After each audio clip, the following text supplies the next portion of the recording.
नमस्कार मंडळी, कसे आहात? मजेत ना असायलाच हवं, कारण आयुष्य खूप सुंदर आहे आणि शो मस्ट गॉड. तर ट्रॅव्हल सिरीजमधला पुढचा व्लॉग घेऊन आपण चाललेलो आहोत एका खास ठिकाणी. तर आपण चाललेलो आहोत नेचर वंडरलँड बघण्यासाठी. आत्तापर्यंत आयुष्य खूप सुंदर आहे, आयुष्य खूप सुंदर आहे असं आपण म्हणत होतो. आज नेचर खूप सुंदर आहे आणि याचा पुरावा मला तुम्हाला द्यायचा आहे. हे अर्थातच तुम्हाला माहिती आहे. आणि दुसरा एक मुद्दा मला तुम्हाला सांगायचा आहे की इथून इंटरनॅशनल ट्रेन सुद्धा तुम्हाला मिळतील. आत्तापर्यंत इंटरनॅशनल फ्लाईटबद्दल तुम्ही ऐकलं असेल, पण इंटरनॅशनल ट्रेन म्हणजे हा ट्रेन ॲम्स्टरडॅम, पॅरिस या ठिकाणी जातात. लॉंगचे जे टुरिस्ट स्पॉट आहेत ते कव्हर करतात. त्याचं तिकीट तुम्हाला इथे मिळू शकेल. आणि आपण जिथे जाणार आहोत ती जागा अतिशय सुंदर आहे. 3 वर्षापूर्वी जेव्हा मी इथे आली होती तेव्हा पहिल्यांदा मी ते पाहिलं होतं आणि मला खरंच खूप छान वाटलं. पूर्ण दिवस आम्ही तिथे स्पेंड केला होता आणि पूर्ण जंगल आहे. आपण कसं जाणार आहोत काय हे सगळं मी तुमच्याबरोबर शेअर करणार आहे. तर चला. तर आपण जिथे चाललेलो आहोत ते आहे हॅलर बोस. ते एक फॉरेस्ट आहे आणि ह्या 2 महिन्यात म्हणजे एप्रिल आणि मेमध्ये, स्प्रिंगमध्ये ते पूर्णपणे ब्ल्यू कार्पेटने कव्हर होतं. ब्ल्यू हायसिंथ फ्लॉवर्स तिथे येतात आणि पूर्ण जिकडे पाहाल तिकडे तुम्हाला ब्ल्यू फ्लॉवर्स दिसतील, ब्ल्यू कार्पेट दिसेल. आणि हा व्ह्यू अतिशय सुंदर असतो बघण्यासाठी. आणि जर तुम्ही मॉर्निंगला आलात, कारण हे ॲक्च्युली जे फॉरेस्ट आहे ते फ्री आहे, तुम्हाला तिकीट वगैरे काही काढायची गरज नाही. पहाटे 5 वाजल्यापासून रात्री 11 वाजेपर्यंत तुम्ही इथे जाऊ शकता. तर मोस्ट ऑफ द टाईम लोक पहाटे येतात, कारण पहाटेचा जो सनराईज असतो तो तिथून बघणं खरंच खूप छान आहे. तर आता आपण मिडी स्टेशनला आलो आहोत आणि मिडी स्टेशनवरून आपण ट्रेन घेऊन तिथे जाणार आहोत. आणि आपण वीकेंड तिकीट काढलेलं आहे. वीकेंड तिकीट काय आहे, कसं असतं मी आजच्या व्हिडिओतही तुम्हाला सांगितलेलं आहे. तसं वाचवण्यासाठी थोडक्यात तर सोपं पडतं म्हणून इतकंच. तर चला मग पाहूयात कसं आहे निसर्गाचं blue carpet, wonder world of nature. तर आता आपण वेंडर मशीनमधनं वीकेंड तिकीट घेतो आहोत, जी शुक्रवारी संध्याकाळी 7 वाजल्यापासून रविवारची जी लास्ट ट्रेन अवेलेबल असते तोपर्यंत व्हॅलिड असणार आहे, ज्यामध्ये आपली रिटर्न जर्नी पण इन्क्लूड आहे. आणि आपण 2 अडल्ट तिकीट घेतो आहोत, कारण इथे 12 वर्षापर्यंतच्या मुलांना प्रवास मोफत आहे. तर 2 अडल्ट तिकीटचे जवळजवळ 12 युरो झालेले आहेत आणि आपण ते कार्डने पे करतो आहोत. तर 12 युरो म्हणजे जवळजवळ आत्ताच्या हिशोबाने इंडियन करन्सीमध्ये 1100 रुपये होतात. तर आता आपण ट्रेनमध्ये बसलेलो आहोत आणि दर 1-1 तासाला तुम्हाला इथून ट्रेन मिळतील हॅलेला जाण्यासाठी. आणि हा जातानाचा सुंदर व्ह्यू तुम्ही पाहू शकता. सकाळचे वाजलेले आहेत 9:30 आणि वातावरण अतिशय सुंदर आहे आणि आपण 10च मिनटात तिथे पोहोचणार आहोत. तर आपला स्टॉप आता आलेला आहे. तर आपण 10 मिनटातच हॅलेला पोहोचलेलो आहोत आणि ही आपली ट्रेन होती, तुम्ही पाहू शकता. तर चला मग. तर हॅले स्टेशनला उतरल्यावर तुम्हाला असे वेगवेगळे प्लॅटफॉर्म्स इथे दिसतील. स्टेशन पॅरॉन 1, 0, 2, 3. इथून शटल बस दर अर्ध्या तासाला असते, जी तुम्हाला हॅलर बोसला पोहोचवते. आणि ह्या बसेस काही स्पेसिफिक दिवशी आणि विकेंडला फ्री ऑफ कॉस्ट असतात. त्यामुळे शक्यतो विकेंडला किंवा त्यांनी मेन्शन केलेल्या स्पेसिफिक डेटला येण्याचा प्रयत्न करा, त्यामुळे मग तुम्हाला फ्री ॲक्सेस मिळेल. तर अर्ध्या तासांनी बसेस आहेत, पाहूया. तर हे आहे हॅलेचं स्टेशन आणि आपली बस इकडे लागणार आहे. जर तुम्ही पहिल्यांदाच हॅलर बोसला जात असाल किंवा तुम्ही टुरिस्ट असाल तर तुमच्या मार्गदर्शनासाठी इथे शटल बसच्या बाजूलाच एक इन्फॉर्मेशन डेस्क आहे. एक छोटंसं बूथ आहे जे तुम्हाला पूर्ण मार्गदर्शन करेल आणि तुम्ही त्यांना जर तुमचे काही प्रश्न असेल तर ते विचारू शकता आणि ते तुम्हाला गाईड करतील की तुम्हाला तिथे कसं जायचं आहे. तर आता आपली बस आलेली आहे आणि आता आपण बसमध्ये बसतो आहोत. आपण अर्धा तासातच तिथे पोहोचूयात. तर यावेळेस बसमध्ये बऱ्यापैकी गर्दी होती आणि आता आपण पोहोचलेलो आहोत. तर आतमध्ये जाण्याआधी एक मुद्दा मला तुम्हाला सांगावासा वाटतो. जर तुम्हाला वॉशरूम यूज करायचं असेल तर समोर तुम्ही इथे वॉशरूम पाहू शकता. तुम्हाला ते यूज करायचं आहे, कारण आतमध्ये कुठेही वॉशरूमची सोय नाही. आणि जातानाही शटल बस तुम्हाला इथूनच मिळेल, तर तुम्हाला परत इथेच यायचं. तर आत शिरण्यापूर्वी आम्ही आमच्यासोबत जो होममेड रागीचा केक आणि समोसा आणला होता त्यावर ताव मारला आणि मग आम्ही डिसाईड केलं की आम्ही पुढे जाऊयात. तर तुम्हाला इथे बऱ्याच ठिकाणी असे लाकडाचे बेंचेस दिसतील जे बऱ्याच ठिकाणी आहेत आणि तुम्ही त्यावर बसून आरामही करू शकता आणि तुम्हाला काही खायचं असेल तर ते तुम्ही खाऊ शकता. तर इथे हे काका आहेत ज्यांनी आम्हाला एंट्रीवर बरीच माहिती दिली आणि मॅपही दिला आणि सांगितलं की फुलं कुठे व्यवस्थित उमललेले आहेत आणि तुम्ही त्याचा व्ह्यू घेऊ शकता. आणि दुसरी एक गोष्ट मला तुम्हाला सांगावीशी वाटते, ही जी तुम्ही शटल बस पाहता आहात ही एक खास इलेक्ट्रिक बस आहे आणि ही बस फक्त फिजिकली हँडिकॅप्ड लोकांसाठी रिझर्व आहे.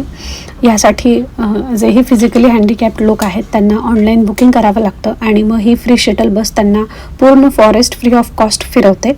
तर त्यांच्यासाठी ही खास सोय इथे उपलब्ध करण्यात आलेली आहे की त्यांनाही नेचरचा आनंद घेता यावा.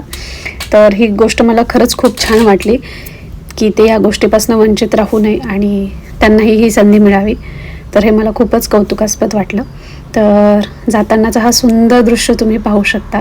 एंट्रीलाच अशी भली मोठी झाडं, चिमण्यांचा चिवचिवाट आणि हा सुंदर सूर्यप्रकाश, हे कॉम्बिनेशन इथे खरंच रेअरली पाहायला मिळतं.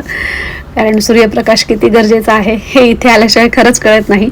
आपण खूप लकी आहोत की इंडियात आपल्याला free of cost vitamin D मिळतं, पण इथे लोक लिटरली वाट पाहतात आणि बाकीचे दिवस इथे त्यासाठी गोळ्या खातात. But it's okay. तर आता आपण पुढे जाऊयात.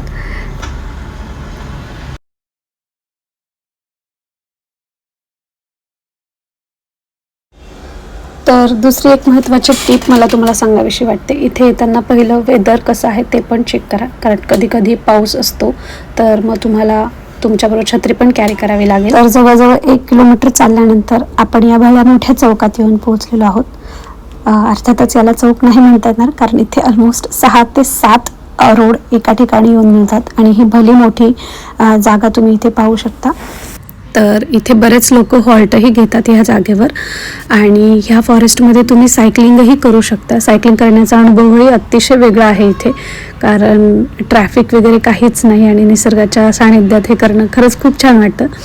तर तुमची पर्सनल सायकल असेल तर तुम्ही सायकलिंग करू शकता किंवा तुमच्याकडे सायकल नाही आहे आणि तुम्हाला सायकलिंग करायची आहे तर जर तुम्ही व्हिडिओत नीट पाहिलं असेल तर हॅले स्टेशनवर तुम्हाला काही सायकली दिसतील तर त्या तुम्ही घेऊ शकता.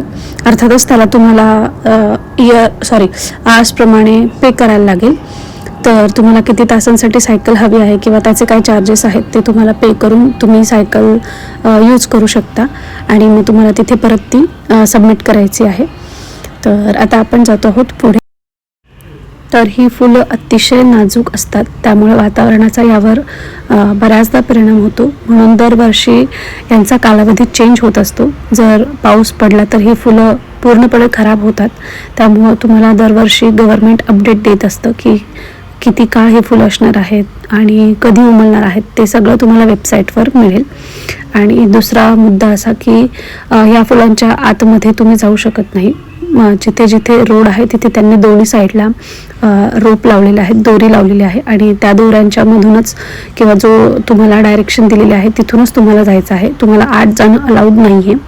तर आणि ते पाहूनही खूप छान वाटतं. आणि ह्या झाडांची पानं पूर्णपणे हिरवी आहेत असं नाही, एक पोपटी शेड त्यामध्ये आहे. कदाचित सूर्यप्रकाशामुळे आपल्याला असं जाणवत असेल, पण ही जी पानं आहेत ती खरंच ट्रान्सपरंट दिसतात. आपण अलीकडून पलीकडचे बघू शकतो असं मला जाणवतं. तर आता आम्ही घेतो आहोत फॉल्ट, कारण आता वाजलेले आहेत दुपारचे 1. तर आम्ही मस्त जेवण घरूनच पॅक करून आणलं होतं आणि निसर्गाच्या सानिध्यात फ्री ऑफ कॉस्ट जेवणाचा आनंदच वेगळा. तर तेही खूप छान वाटलं. आणि इथे ठिकठिकाणी तुम्हाला डस्टबिन दिसतील जेही लाकडाचे बनलेले आहेत आणि तुम्हाला कुठेही कचरा फेकणं अलाउड नाही आहे. तुम्हाला तुमचा कचरा एकतर सोबत घेऊन जायचा आहे किंवा मग डस्टबिनमध्ये टाकायचा आहे. आणि दुसरी महत्त्वाची गोष्ट मला तुम्हाला सांगायची आहे की जर तुम्ही इथे येणार असेल तर तुमच्याबरोबर मुबलक पाणी असू द्या, कारण इथे कुठेही पाणी उपलब्ध नाही आहे किंवा कोणी पाणी विकत नाही. तर तुम्हाला तुमच्याबरोबर पाणी कॅरी करावं लागेल जेवढं तुम्हाला लागणार आहे. आणि जर तुमच्यावर लहान मुलं असतील तर ते अर्थातच तुम्हाला त्या सगळ्या गोष्टींची काळजी घ्यायची आहे. तर हे पूर्ण फॉरेस्ट सगळ्यांसाठी ओपन आहे आणि हे खरंच खूप सुंदर आहे. कदाचित तुम्हाला व्हिडिओ थोडंसं वेगळं दिसत असेल, ते फुलं क्लिअरली दिसत नसतील, पण जे व्हिडिओत दिसतं त्याहीपेक्षा सुंदर ते तुम्ही जेव्हा समोरून बघाल तेव्हा दिसेल. तर जर तुम्हाला कधी संधी मिळाली तर नक्की ह्या हॅलरमोस फॉरेस्टला व्हिजिट. तर तुम्हाला हवं असेल तर तुम्ही पूर्ण दिवसही इथे स्पेंड करू शकता, पण 3-4 तास इथे सफिशियंट होतात, कारण सगळीकडे 30 फुलं आहेत, फक्त प्रमाण कमी जास्त असू शकतं. तर इथे हॅले फॉरेस्ट म्युझियम नावाचं एक म्युझियमही आहे, जे तुम्ही व्हिजिट करू शकता जर तुमच्याकडे वेळ असेल तर. आणि हे म्युझियम दुपारी 2 वाजल्यापासून 5:30 वाजेपर्यंत फ्री ऑफ कॉस्ट आहे, तर तुम्ही तेही पाहू शकता. तर इथे ग्रीन ब्रिज नावाचाही एक ब्रिज आहे, जो पूर्णपणे ब्रसेल्स रिंग रोडला बायपास करतो. आणि हा ब्रिजमुळे फॉरेस्टचा एका पार्ट दुसऱ्या पार्टला कनेक्ट केला जातो, त्यामुळे सायकलिंग करणाऱ्यांना हा फार सोयीचा आहे, हायकर्स लोकांसाठी हा फार सोयीचा आहे. तर हा ब्रिज नक्की एक्सप्लोर करा. हे फॉरेस्ट तुम्हाला, मी आशा करते की हे फॉरेस्ट तुम्हाला बघायला आवडेल. आणि जर तुम्ही बेल्जियममध्ये येणार असाल किंवा काही प्लॅन असेल तर नक्की स्प्रिंगमध्ये या. मार्च-एप्रिलमध्ये अतिशय सुंदर दिसतं बेल्जियम. याआधीही मी व्हिडिओ केला आहे स्प्रिंगचा, चेरी ब्लॉसमचा, तो नक्की पहा. आणि ही फुलं पण पहा. एकाच वेळेस हे सगळे बदल होतात, त्यामुळं कधी कधी कन्फ्युजन होतं की काय काय करावं, पण जितकं शक्य होईल तितकं मी एक्सप्लोअर करण्याचा प्रयत्न करते आहे. तर की तुम्हाला हे फॉरेस्ट नक्की आवडलं असेल. आणि इथे पानांचे रंगही खूप वेगळे दिसतात. तुम्ही जर नीट पाहिलं तर ते थोड्याशा पोपटी शेडमध्ये आहे. आणि एक थोडंसं विचित्र झाड मला इथे दिसलं, जसं याला कोणी खूप सारे बाण मारले आहेत असं वाटतंय, पण त्या झाडांच्याच फांद्या आहेत, तर ते पाहूनही जरा वेगळं वाटलं. तर आम्ही ऑलमोस्ट 3.5-4 तास झाले आहे इथे फिरतो आहोत. तर आता आम्ही निघालो आहोत परत, कारण आम्हाला जाण्यासाठी 1-1.25 तास लागेल. पण खरंच हे फॉरेस्ट खूप छान वाटलं.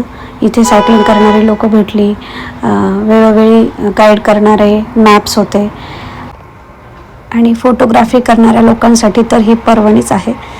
तर हाही एक वेगळा अनुभव असू शकतो. तर जाता जाता तुमच्यासाठी काही खास फोटोज अपलोड करते आहे. तर भेटूया अशाच काहीसं नवीन घेऊन पुढच्या व्लॉगमध्ये.